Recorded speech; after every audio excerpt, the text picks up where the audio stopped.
नमस्कार दोस्तों। तो आज हम देखेंगे आपके गणित पेडागोजी के 30 महत्वपूर्ण प्रश्न। तो चलिए शुरू करते हैं आज के सेशन को। प्रश्न 1 है, फैजा कहती है कि 1/8 1/2 से बड़ा भिन्न है। यानी फैजा आपको बोलती है कि 1/8 1/2 से बड़ा भिन्न है। फैजा द्वारा की गई इस त्रुटि में के लिए निम्नलिखित में से कौन सा सर्वाधिक उपयुक्त है। यानी आपको बताने कि यह एक क्या है, कार्यविधिक त्रुटि, अवधारणात्मक त्रुटि, लापरवाही से हुई त्रुटि या फिर भाषा की त्रुटि।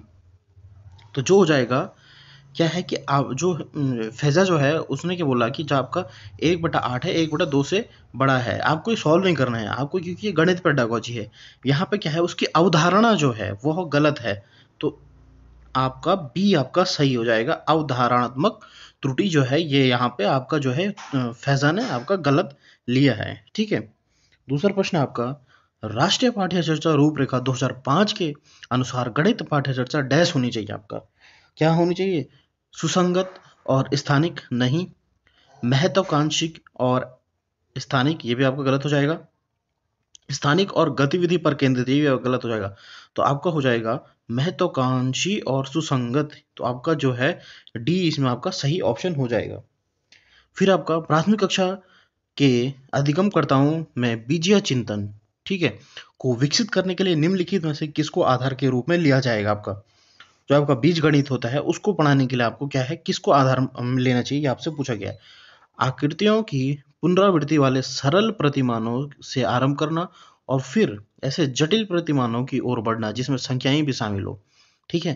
पहले क्या है, आप कोई भी आकृति पढ़ाएंगे और फिर क्या है उसके बाद आप क्या है उसके उससे जुड़ा आप क्या है उसको संख्या से रिलेटेड आपको उसको पढ़ाएंगे। तो ये आपका सही लग रहा है।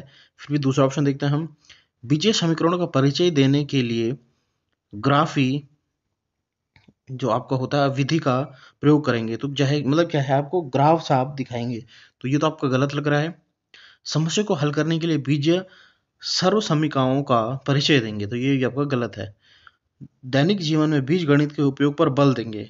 तो इससे जो बेटर ऑप्शन आपका लग रहा है ये भी आपका गलत है। आपका बेटर ऑप्शन जो है ये ए आपका सही है कि आकृतियों की पुनरावृत्ति, पहले उनको सरल तरीके से पढ़ाएंगे, उसके बाद हम फिर जटिल की ओर बढ़ के उनके संख्याओं को उनको ज्ञान देंगे, जिससे क्या है उनका बीज गणित आपका उनका सही हो जाएगा बच्चों का।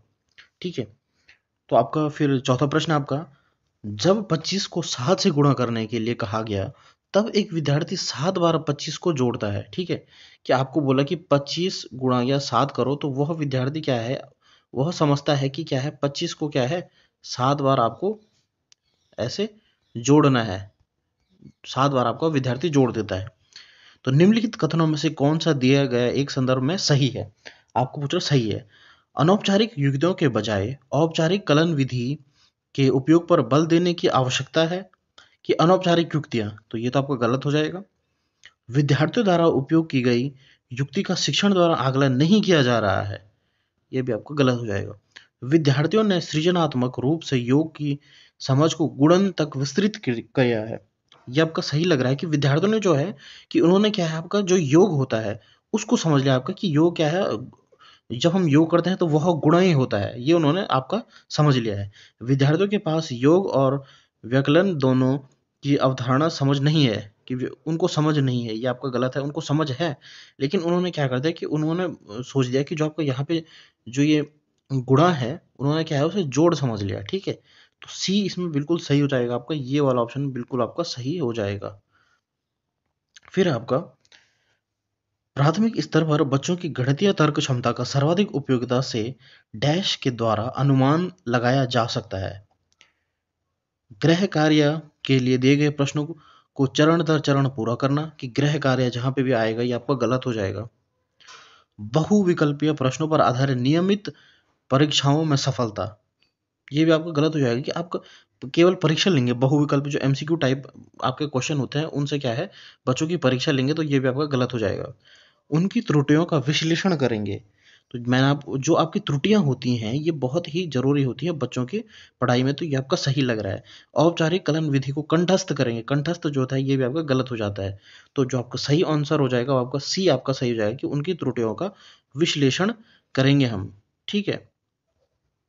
यहाँ पे जो है आपका जो है आपका ये सी सही हो जाएगा। फिर है आपका राष्ट्रीय पाठ्य चर्चा रूपरेखा 2005 के अनुसार निम्नलिखित में से कौन से गणित में भय और असफलता के लिए उत्तरदायी है। यानी आपको पूछा गया है कि जो भय और क्या है, भय पैदा करते हैं, यानी भय और असफलता पैदा करते हैं, वो आपसे पूछा गया है कि इनमें से कौन सा भय पैदा करेगा आपका। तो क्या है, प्रतीकात्मक भाषा का प्रभुत्व, क्योंकि प्रतीकात्मक भाषा आप यूज करते हैं तो ये आपका सही लग रहा है। गणित की संचय प्रकृति, ठीक है, तो इसको भी आप, इससे भी आपका क्या है, ये भय और असफलता पैदा होगी। जेंडर विशिष्ट योग्यताएं, नहीं, जेंडर विशिष्ट योग्यताएं नहीं होगी। और रचनात्मक आकलन तकनीक प्रणाली, तो ये तो आपका रचनात्मक आकलन से तो आपका असफलता नहीं होगी। तो आपका जो है इसमें जिससे असफलता होगी वो ऑप्शन है आपका ऑप्शन ए और ऑप्शन बी। तो ये वाला ऑप्शन आपका सही हो जाएगा बिल्कुल, जो कि आपका ये वाला है, ठीक है, ए और बी। फिर आपका नेक्स्ट प्रश्न है, एक आयत से किसी समांतर चतुर्भुज का क्षेत्रफल निकालते हुए सबसे सामान्य एक रूपांतरण जो शिक्षक इन दोनों आकृतियों के क्षेत्रफल के सूत्रों को संबोधित करने के लिए करता है वह है। यानी आपको पूछा गया है कि एक चतुर्भुज जो है, समांतर चतुर्भुज का क्षेत्रफल निकालते हुए एक आयत जो है, ये आपका आयत है, और फिर क्या है, इससे क्या है, जो शिक्षक जो है वो समांतर चतुर्भुज का है, आपका चतुर्भुज बन जाएगा। यहाँ पे समांतर चतुर्भुज का क्या है, क्षेत्रफल निकाल रहा है, ये चतुर्भुज बन जाएगा आपको यहाँ पे। तो फिर क्या है, उसका जो है शिक्षक जो है वह क्या है, क्षेत्रफल निकालने हेतु सबसे सामान्य एक रूपांतरण जो शिक्षक इन दोनों आकृतियों के क्षेत्रफल के सूत्रों को संबंधित करने के लिए, यानी इन सब जो शिक्षक है उसने पहले एक आयत बनाया, फिर उससे समांतर चतुर्भुज बनाए, और फिर क्या है, इनसे उसने संबंध प्रकट किया। तो इसे क्या बोला जाता है, इसे आपका गुणन बोला जाता है। इससे आपको प्रश्न भी आता है गुणन पे, तो ये आपका सही हो जाएगा बिल्कुल। ये आपकी पेडागोजी है, इसमें आपको प्रश्न सॉल्व नहीं करने हैं, इसमें आपको जो है कथन दिए रहेंगे, तो उसमें आपको अगर सवाल भी दिया रहेगा तो उसमें भी आपको क्या है, पेडागोजी ढूंढनी पड़ेगी, ठीक है, आपको इसमें सवाल सॉल्व नहीं करना है। नेक्स्ट प्रश्न आपका, निम्नलिखित कथनों में से कौन सा प्राथमिक कक्षाओं में आंकड़ों का प्रबंधन के शिक्षण के संबंध में सही है आपका। इसे प्रस्तुत नहीं किया जाना चाहिए क्योंकि प्राथमिक कक्षाओं में विद्यार्थी आंकड़ों को संभाल नहीं पाएंगे। तो ये आपका गलत है कि प्राथमिक स्तर पर बच्चे आकलन, जो आपके आंकड़े होते हैं, नंबर होते हैं, उनको तो सीख जाते हैं। यह अंक गणित और ज्यामिति में गणितीय अवधारणा से संबंध नहीं है। कि आपका जो जो है आपका जो आपके जो वो हैं, क्या बोलते हैं आपको, जो आंकड़े होते हैं, क्या वो आपके अंक गणित में यूज नहीं होते, होते हैं। तो ये आपका गलत हो जाएगा। इसे प्राथमिक कक्षाओं में अनौपचारिक रूप से प्रस्तुत किया जा सकता है क्योंकि प्राथमिक कक्षाओं में विद्यार्थी इसे अपने दैनिक जीवन के अनुभवों से जोड़ सकते हैं। ये बिल्कुल सही है आपका, सी आपका बिल्कुल सही है। यह उच्च संज्ञानात्मक कौशल की अपेक्षा करता है और प्राथमिक कक्षाओं में विद्यार्थियों के पास नहीं होना चाहिए। ये भी आपका गलत है कि प्राथमिक कक्षाओं में आपको आंकड़े जो हैं वो बच्चों को क्या है, पढ़ाने चाहिए। उससे क्या होगा, वह अपनी दिनचर्या में आपको उन आंकड़ों को यूज कर पाएंगे। कि सपोज क्या है, उसे बाजार जाके एक टॉफी लानी है, तो वो क्या बोलेगा, मुझे 1 रुपए की टॉफी देना, ठीक है। तो इससे क्या है, उसे जो आंकड़ों का, नंबरों का क्या है, ज्ञान हो जाएगा उसे। तो क्या है, इसे हमें प्राथमिक कक्षाओं में बच्चों को पढ़ाना चाहिए और पढ़ाते भी हैं, ठीक है। फिर आपका नेक्स्ट प्रश्न आपका, निम्नलिखित में से कौन सी उच्च प्राथमिक स्तर पर गणित के हस्त कौशल सहायक सामग्री के उपयोग के बारे में सत्य नहीं है। आपको नहीं है, यानी आपको नेगेटिव पूछा गया इसमें, ठीक है, आपको नेगेटिव बताना है यहाँ पे। ये गणित की जटिल अवधारणाओं को समझने में मदद करते हैं। जो आपके जैसे सपोज आपके जो हस्तकौशल सहायक सामग्री होते हैं, यानी जो हाथ से जिसको हम छू सकते हैं, वैसे सपोज आपका एक बॉल हो गया, तो उसे हम क्या बोलेंगे, बच्चों को एक बॉल से पढ़ाएंगे कि स्फीयर है, ठीक है, या फिर एक समोसा दिखाएंगे कि ये ट्राइंगल है, ठीक है, ये त्रिभुज है। ऐसे करके हम बच्चों को अगर हस्त कौशल सहायक सामग्री से अब बच्चों को पढ़ाते हैं, तो क्या वो जटिल अवधारणाओं को समझने में मदद करते हैं। बिल्कुल सही है, ये तो मदद तो करते हैं। इनका उपयोग गणित की कक्षा में खाली समय बिताने के लिए किया जाता है, कि खाली समय बिताने के लिए हम उनका यूज कर रहे हैं। तो ये आपका गलत है, और हमें क्या है, गलत ही पूछा गया है कि सत्य नहीं है। तो बी आपका सही हो जाएगा, ठीक है। नेक्स्ट आपका 10 सेंटीमीटर लंबे, ये आपका हो जाएगा 10 सेंटीमीटर लंबे लचीले फीते, ये आपका हो जाएगा लचीले फीते, लचीले लचीले फीते 10 सेंटीमीटर लंबे लचीले फीते को 5 सेंटीमीटर और खींचा जाता है, ठीक है। लचीले फीते की नई लंबाई क्या होगी, ये आपको सॉल्व नहीं करना है, ये आपको पूछा, ये आपको क्या है, आपको बताना है यहाँ पे क्या है, 10 सेंटीमीटर एक क्या है आपका, 10 सेंटीमीटर का एक लचीला फीता है, और क्या है उसे क्या है 5 सेंटीमीटर और खींचा जाए, यानी उसे 5 सेंटीमीटर और खींचे जाएंगे, 5 सेंटीमीटर और खींचना है। ये आपको इसके बारे में आपको सॉल्व नहीं करना है। आपको पूछा गया है कि हेमलता अपनी कक्षा में विद्यार्थियों के सक्षम उपयुक्त जो है आपको इबारती सवाल यानी वर्ल्ड प्रॉब्लम, इबारती सवाल यानी आपका जो है वर्ल्ड प्रॉब्लम जिसे हम इंग्लिश में बोलते हैं, प्रस्तुत करती है। मूल अवधारणा जिसकी ओर वह संकेत कर रही है वह क्या है, यानी हेमलता जो है अपनी शिक्षक जो है वह क्या है अपनी जो आपकी कक्षा है उसमें क्या है बच्चों को ये पढ़ा रही है कि आपको 10 सेंटीमीटर के उनके पास एक जो है लंबी जो है तार है, उसको उन्होंने 5 सेंटीमीटर और खींचा, तो उससे वो क्या बताना चाह रही है उनको, उनको क्या है योग, अनुपात, गुणन या फिर समानुपात, तो क्या है वह उनको क्या बोल रही है कि योग उनको सिखा रही है। वर्ल्ड प्रॉब्लम से उनको क्या है योग सिखा रही है कि 10 प्लस 5 कितना हो जाएगा आपका, 15 हो जाएगा, ताकि इससे बच्चे जो क्या है वह जोड़ करना सीख जाएं। तो उसने क्या है एक वर्ल्ड प्रॉब्लम बच्चों को दी, तो उससे बच्चे क्या है योग करना सीख रहे हैं, तो आपका ए बिल्कुल इसमें सही आंसर हो जाएगा। फिर आपका नेक्स्ट प्रश्न है, नीचे दो विद्यार्थियों के बीच अपनी गणित की कक्षा के बारे में हो रहा संवाद दिया गया है। मेरे मस्तिष्क में बहुत से प्रश्न घूम रहे थे पर मुझे पूछने में डर लग रहा है। ठीक है, ये आपके दो विद्यार्थी बातचीत कर रहे हैं, तो उसमें पूछा गया एक ए विद्यार्थी ने कहा कि मेरे मस्तिष्क में बहुत से प्रश्न घूम रहे थे पर मुझे पूछने से डर लग रहा था। मैं गणित में प्रश्न पूछने में बहुत डरती हूँ क्योंकि मुझे लगता है कि यदि वे गलत हुए तो कहीं मैं बेवकूफ़ ना कहलाई जाऊँ। ये आपकी एक शिष्य है और ये आपकी जो है ये लड़का है, एक लड़की है, आपका जो है गणित के बारे में बोल रहे हैं कि उन्हें डर क्यों पैदा लगता है, उन्हें आपस में संवाद चल रहा है। तो यह संवाद क्या दर्शाता है, आपको बताना है कि यह संवाद क्या दर्शाता है।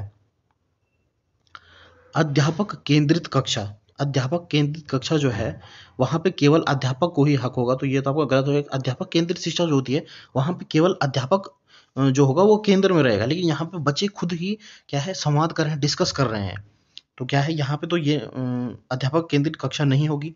गणित की कक्षा में भयमुक्त वातावरण का अभाव, तो ये आपका सही हो जाएगा कि गणित की कक्षा में भयमुक्त वातावरण का अभाव, कि उन्हें भय नहीं है, इसीलिए वो क्या है आपस में बात कर रहे हैं कि मेरे मन में बहुत से प्रश्न घूम रहे थे कि मुझे पूछने में डर लग रहा था। ठीक है, कि मतलब क्या है कि गणित की कक्षा में भयमुक्त वातावरण का अभाव हो रहा है। ठीक है, गणित की कक्षा में अधिकांश विद्यार्थियों द्वारा बनाए गए बहाने, तो बनाए गए बहाने नहीं है ये, उन्हें क्या है गणित समझ में नहीं आ रही है, प्रश्न घूम रहे हैं लेकिन वो पूछ नहीं पा रहे हैं।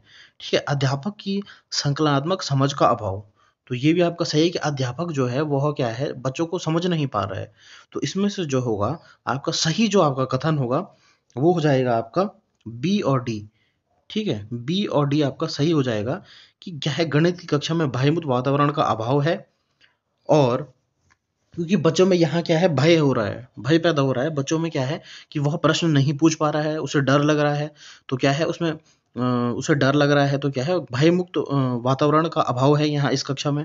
और अध्यापक की संकलनात्मक समझ का अभाव, अध्यापक भी बच्चों को समझ नहीं पा रहा है। ठीक है, तो ये इसमें आपका बी और डी आपका सही हो जाएगा। नेक्स्ट आपका राष्ट्रीय शिक्षा नीति एनईपी 2020 के अनुसार गुणवत्ता शिक्षा प्रदान करने और बच्चों को स्व अधिगमकर्ता बनाने के लिए महत्वपूर्ण सिद्धांत क्या है। आपसे ये पूछा गया है कि महत्वपूर्ण सिद्धांत क्या होगा इसमें से।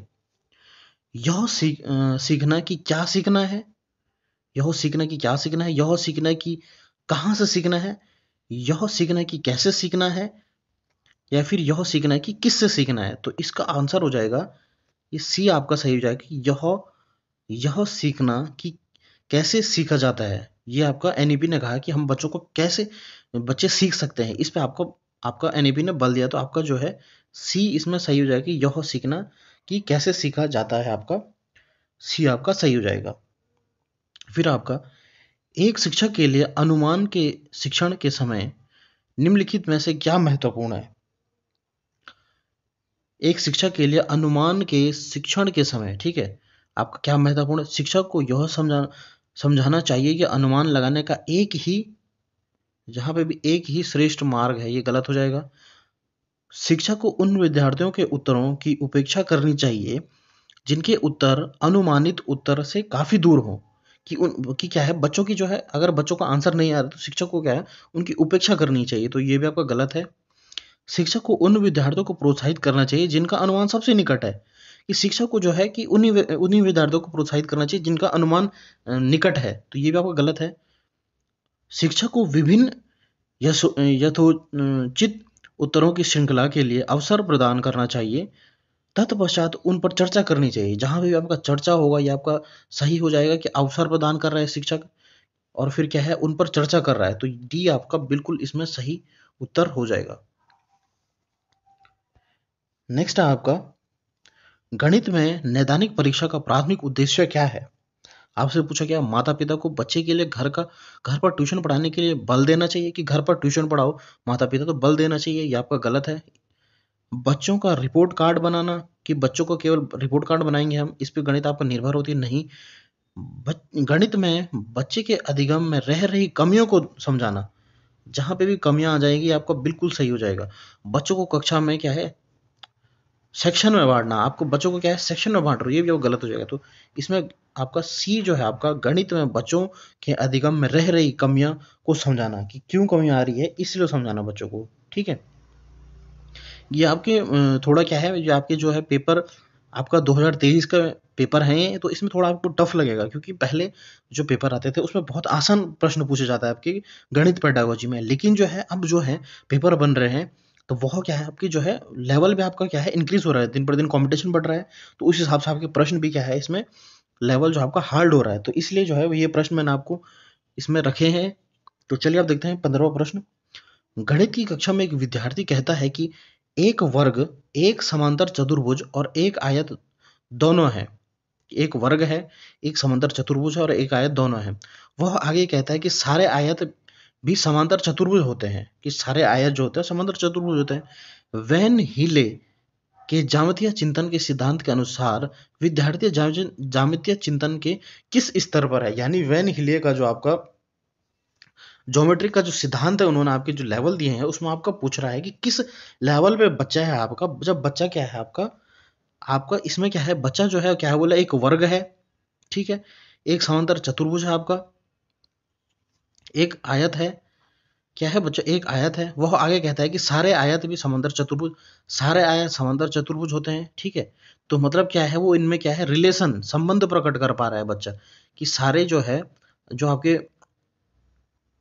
जो आपके आयत होते हैं, यानी आपका रेक्टेंगल जो होता है, आयत जो होता है रेक्टेंगल होता है, वह क्या है आपका जो है समांतर चतुर्भुज भी हो सकता है। यानी आपके समांतर चतुर्भुज, अगर हमने इस आयत को बांटा बीच से, तो वो क्या है, वह एक जो समांतर चतुर्भुज है उसको बांटा, उसके जोड़ा, तो हमने क्या है एक आयत बन जाएगा। तो क्या है वह क्या है आपका जो है संबंधता, विश्लेषण, दर्शनीकरण या फिर स्वयं सिद्धि, तो इसमें हो जाएगा स्वयं सिद्धि हो जाएगा, यहाँ पे स्वयं सिद्धि हो जाएगा आपका।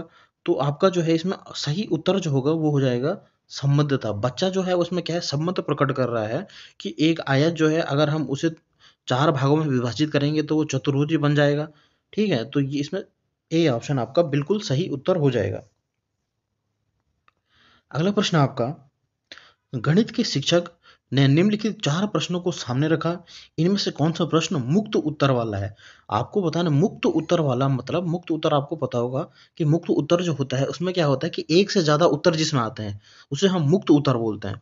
तो चलिए देखते हैं, यदि दो संख्याओं का योग 15 है और उनमें एक संख्या 7 है, तो दूसरी संख्या क्या होगी? कि यदि दो संख्याओं का योग 15 है, ठीक है, और उनमें से क्या है एक संख्या 7 है, आपको पता है कि एक संख्या 7 है, और फिर क्या है एक आपका x मान लो, आप सपोज, आपको सॉल्व नहीं कर रहा मैं बता रहा हूँ आपको, ठीक है, 15 है, तो x की वैल्यू कितनी आ जाएगी, 15 में से आप 7 घटा दोगे, ठीक है। तो ये हो जाएगा आपका x की वैल्यू आ जाएगी 8, यानी आपको क्या है एक उत्तर मिला इसमें, तो ये आपका गलत हो जाएगा, पहला आपका गलत हो जाएगा, ठीक है। यदि अनिल की आयु 7 वर्ष है और उसके पिताजी की आयु उसकी आयु से 7 गुना है, तो उसके पिताजी की आयु कितनी होगी? ठीक है, तो इसमें भी क्या हो जाएगा, आयु जो है इसमें आप आयु वाला प्रश्न है, इसमें भी केवल और केवल एक उत्तर मिलेगा, ठीक है, एक उत्तर मिला इसमें भी आपको, कि एक वर्ड उत्तर होगा, क्योंकि दो उत्तर नहीं होंगे। इसमें भी आपको x की वैल्यू 8 मिली, ठीक है। अब यहाँ पे पूछा गया है कि यदि दो संख्याओं का योग 17 है तो वे संख्याएं क्या हैं? यहाँ पे देख रहे हैं आप कि ये आपको तीसरा वाला जो है मैं आपको बताता हूँ यहाँ पे आपको पूछा गया है कि यदि दो संख्याएं जो हैं यदि दो संख्याओं का योग 17 है, यानी आपका जो है संख्याएं जो है 17 है। सपोज क्या है, 1 प्लस 16 लिया मैंने तो क्या हो जाएगा, 17 बन जाएगा। फिर मैंने लिया 2 प्लस 15, ये भी आपका 17 बन रहा है। फिर मैंने लिया 3 प्लस 14, तो ये भी आपका 17 बन रहा है। ऐसे आपको ऐसा आप कितने भी क्या है आपका ले सकते हैं आप, इनफाइनाइट टाइम्स जाएगा ये आपका, ठीक है। तो आपका पूछा गया कि यदि दो संख्याओं का योग 17 है तो वे संख्याएं क्या है, वे अनगिनत संख्याएं हो सकती हैं आपका जिनका योग 17 होगा, मतलब एक से ज्यादा आपका उत्तर आएगा। तो ये क्या है आपका मुक्त उत्तर वाले आपका जो है प्रश्न है ये आपका, तो सी आपका सही हो जाएगा, ठीक है।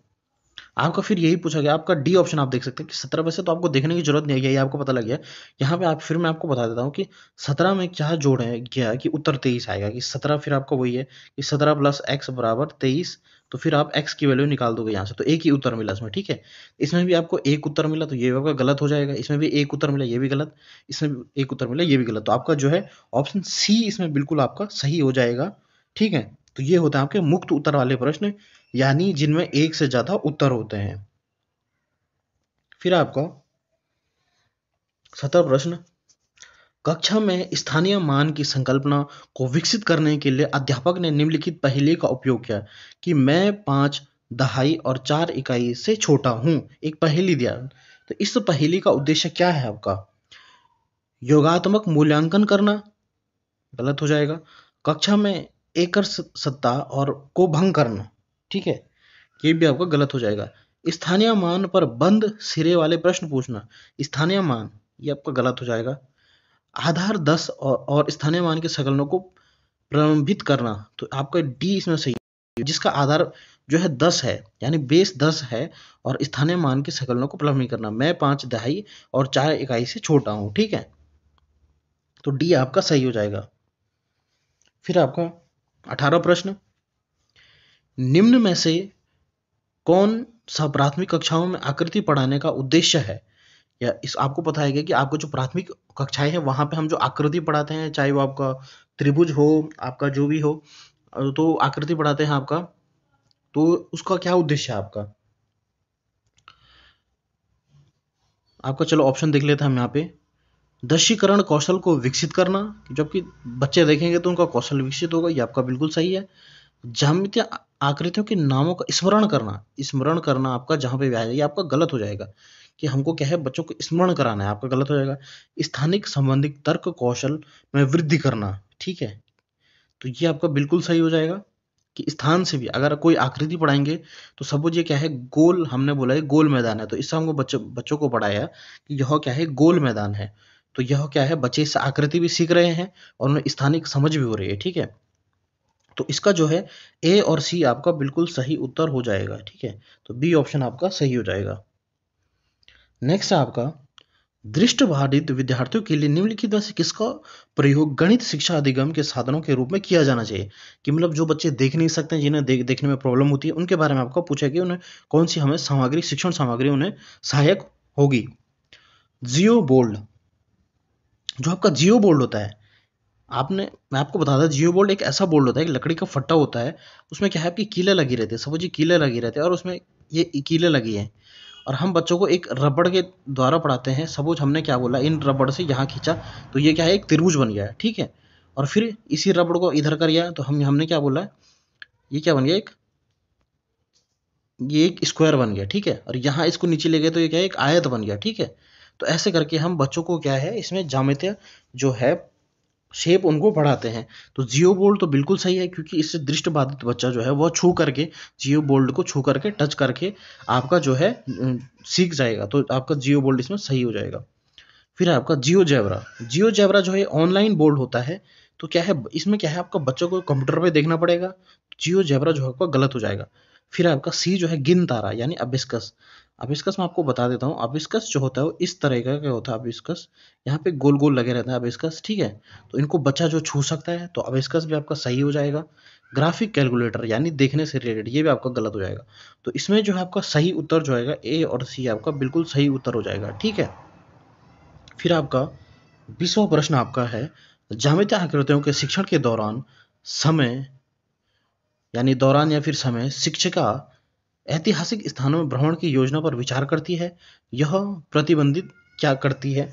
ठीक है, आपका जो है कि आपको ज्यामितीय आकृति पढ़ानी है आपको बच्चों को, तो शिक्षक क्या है इन आकृतियों को समझाने के लिए बच्चों को लोग क्या है एक भ्रमण की योजना करती है।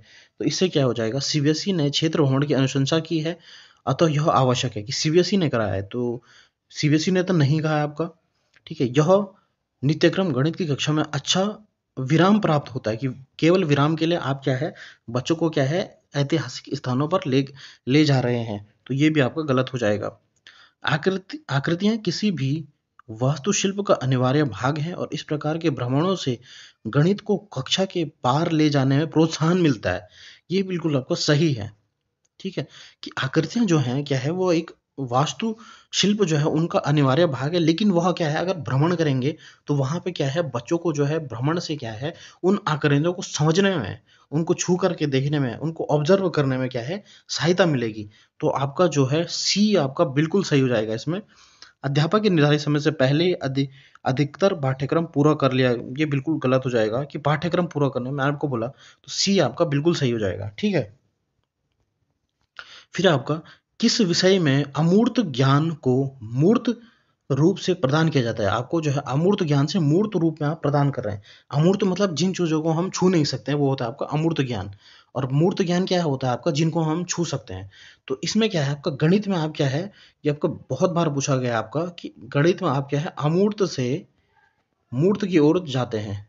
आपको याद रखना है कि गणित में आप क्या है अमूर्त से मूर्त की ओर जाते हैं, तो ए ऑप्शन आपका सही हो जाएगा।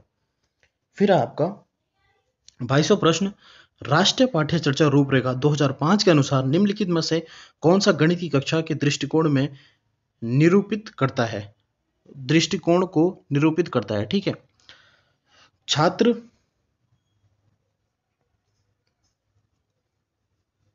छात्र सूत्रों को स्मरण कर रहे हैं, छात्र जो है कि सूत्रों को स्मरण कर रहे हैं, तो ये तो आपका गलत हो जाएगा, ये तो आपका नेगेटिव है कि छात्र क्या है फॉर्मूले को क्या है रट रहे हैं, स्मरण कर रहे हैं।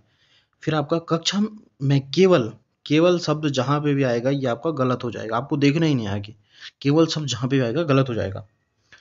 छात्र पाठ्य पुस्तक में हल किए गए उदाहरणों की नकल कर रहे हैं, नकल करना बिल्कुल गलत हो जाएगा कि जो आपके पाठ्य पुस्तक है उसमें जो आपके प्रश्न है उनको केवल नकल कर रहे हैं, तो ये आपका गलत हो जाएगा। फिर आपका पूछा गया छात्र कक्षा में अर्थपूर्ण प्रश्नों को प्रस्तुत एवं हल कर रहे हैं, तो ये बिल्कुल सही है आपका कि छात्र जो है आपके जो अर्थपूर्ण प्रश्न है उनको क्या है आपका प्रस्तुत कर रहे हैं और उनको क्या हल कर रहे हैं, जिनसे कि अर्थपूर्ण उनका क्या है उनका अर्थपूर्ण जो है प्रश्नों को सॉल्व कर रहे हैं छात्र, तो ये आपका बिल्कुल सही है। स्मरण करना आपका गलत हो जाएगा, केवल आपका गलत हो जाएगा, नकल करना गलत हो जाएगा, तो आपको बचता है डी ऑप्शन आपका इसमें सही। नेक्स्ट है आपका 23वां प्रश्न है आपका, गणित में एक मूल्यांकन उपकरण के रूप में आपका जो मूल्यांकन करता है बच्चों का उपख्यानात्मक अभिलेख, यानी इसको हम बोलते हैं इंग्लिश में एनेक्डोटल रिकॉर्ड, आपका जो होता है एनेक्डोटल रिकॉर्ड बोलते हैं हम इसको इंग्लिश में। ये जो अभिलेख होता है यानी इसमें क्या होता है कि बच्चों का जो है जितना भी बच्चा जब से एडमिशन लिया और उसने क्या क्या उसके जितने भी उसके मार्क्स रहे, उसका कैसे नॉन एकेडमिक्स रहा, कैसे उसने अपने स्कूल में परफॉर्म किया, कुछ भी हो आपका बच्चों से रिलेटेड, तो क्या है एक फाइल टाइप की रहती है, उसे हम बोलते हैं एनेक्डोटल रिकॉर्ड बोलते हैं। निम्नलिखित में से कौन सा कथन आपका सत्य है? ठीक है, इसमें बच्चे द्वारा किए जाने वाली परियोजना कार्य का क्षेत्र और क्षेत्र कार्य शामिल होता है, परियोजन कार्य और क्षेत्र कार्य शामिल होता है। ठीक है, आपका सही लग रहा है ये भी। इसका उपयोग एक निर्देश मानदंड के खिलाफ बच्चों के काम की गुणवत्ता को संग्रहित करने और उसका मूल्यांकन करने के लिए किया जाता है। तो ये जो है आपका कि इसका उपयोग एक निर्देशीय मानदंड कि एक मानदंड के लिए आपका आपका गलत हो जाएगा आपका। यह किसी विशेष कौशल या प्रक्रिया की उपस्थिति या अनुपस्थिति का विवरण कर कि किसी विशेष कौशल को नहीं, बच्चों में जितना भी आपका कौशल है उनको प्रस्तुत जो रखता है ये। इसमें दिन प्रतिदिन के आधार पर एक बच्चे की प्रगति का लिखित विवरण शामिल है और वह अवलोकन संबंधित वर्णनात्मक विवरण प्रदान करता है। ठीक है, ये बिल्कुल सही है कि जो आपके दिन प्रतिदिन की आपकी जो एक्टिविटी करता है बच्चा, यानी जब से वो एडमिशन लिया उसने स्कूल में तब से जो वो कार्य करता है, चाहे वो उसका स्पोर्ट्स से रिलेटेड हो या फिर उसका पढ़ाई लिखाई से रिलेटेड हो, तो आपका जो है इसमें एनेक्डोटल रिकॉर्ड आपका इसलिए काम होता है, तो आपका डी इसमें बिल्कुल सही उत्तर हो जाएगा। ठीक है, 24वां प्रश्न है आपका, एक कक्षा 3 की अध्यापिका ने अपनी कक्षा में गुणन का परिचय योग की पुनरावृत्ति और आयताकार सारणी से कराया। ठीक है, वह इससे क्या दिखाना चाहते हैं? गुणन का परिचय अनौपचारिक रणनीतियों से कराने हेतु विद्यार्थियों के पूर्व ज्ञान और उनके अनुभवों का उपयोग में ला रही है। तो ये तो आपका सही है कि उनके पूर्व ज्ञान से रिलेटेड क्या है, वह क्या है, अपनी कक्षा में गुणन को समझाने या योग को समझाने के लिए क्या है, आयताकार और पुनरावृत्ति प्रश्नों को ला रही है। ठीक है, तो मतलब इसलिए ला रही है क्योंकि क्या है, अगर उन्होंने क्या है आयताकार अपने घर में देखा होगा, तो क्या है इससे क्या है वो उनको क्या है उनके पूर्व ज्ञान से क्या है अनुभव में ला रही है। ठीक है, तो ये तो आपका सही लग रहा है। गुणन और बहुल औपचारिक कला विद्याओं को पढ़ा रही है, तो यह तो गलत हो जाएगा। बहुत सा समय नष्ट कर रही है, ये तो आपको गलत ही हो जाएगा। छात्रों को व्यस्त कर वह अपने लिए खाली समय प्राप्त कर रही है, तो आपका गलत हो जाएगा कि शिक्षिका जो है वह क्या कर रही है, जो आपके आयताकार होते हैं, आपकी जो पुनरावृत्ति होता है उसको क्या है बच्चों के लिए क्या है गुणन का परिचय देने के लिए उनको यूज कर रही है आपका, ताकि बच्चे क्या है अपना जो पूर्व ज्ञान है उससे रिलेट कर पाए।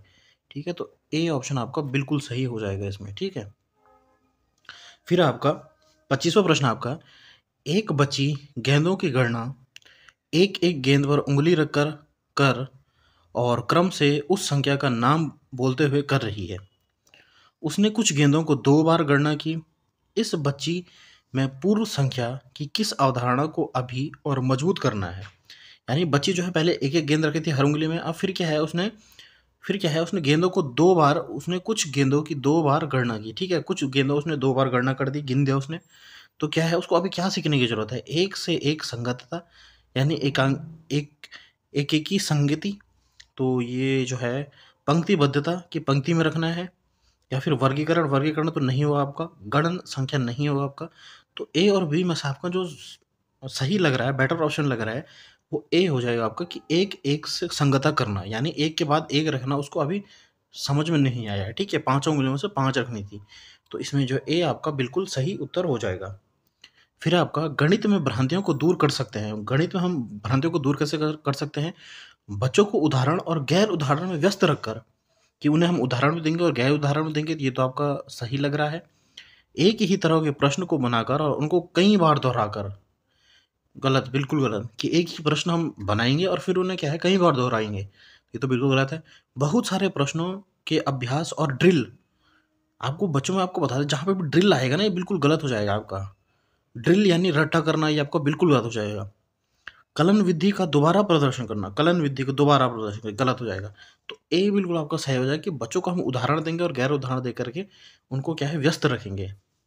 इससे क्या है उनका गणित में क्या है उनका मन बना रहेगा। ठीक है, फिर है आपका 27वां प्रश्न आपका, रोमी अपनी गणित की कक्षा में विद्यार्थियों को निम्नलिखित अभिकलन करते हुए स्थिति सृजन करने के लिए कहती है। यानी आपको जो है रोमी जो है गणित पढ़ा रही है आपको, विद्यार्थियों को क्या है 10 10 प्लस 2, 10 गुणा 2, 10 माइनस 2, 10 भागा 2। ठीक है, रोमी द्वारा प्रयुक्त शिक्षण विधि के अनुसार निम्नलिखित में से कौन सा कथन आपका सही है? ठीक है, मिश्रित प्रकार की समस्याओं देकर वह अपने विद्यार्थियों के समस्या समाधान कौशल का परीक्षण कर रही है। कि क्या है कि वह उन्हें क्या है मिश्रित, ये इतना चीज़ें एक साथ समझा रही है, कौशल का परीक्षण कर रही है। परीक्षण कर रही गलत है, परीक्षण नहीं कर रही है। वह विद्यार्थियों की भाषा निपुणता का परीक्षण, भाषा तो का तो कोई कुछ आया ही नहीं इसमें, भाषण नहीं कर रही है। वह विद्यार्थियों के गणितीय कथनों और समस्या समाधान कौशलों के विकास में सहायता करने का प्रयास कर रही है। यानी वह बच्चों को क्या है वह सिखा रही है कि गुणा भाग ये सब बेसिक जो कैलकुलेशन है कैसे करते हैं, ये आपका, और उनकी समस्या का समाधान कर रही है। ठीक है, विद्यार्थियों को कुछ कार्य देकर वह अपनी कक्षा में अनुशासन कायम करने की, क्योंकि विद्यार्थियों को काम देते हैं और फिर क्या कहते हैं कि अनुशासन कायम कर रही है, तो ये आपका गलत हो जाएगा ये भी। तो सी आपका सही हो जाएगा कि वह विद्यार्थियों के गणितीय कथनों और समस्या समाधान कौशलों के विकास में सहायक करने में प्रयास कर रही है। ठीक है, सी आपका सही हो जाएगा। 28वां प्रश्न आपका, निम्नलिखित कथनों में से कौन से जो है कथन जो है गणित शिक्षण के उद्देश्य के सूचक है? ठीक है, आपको बताना है।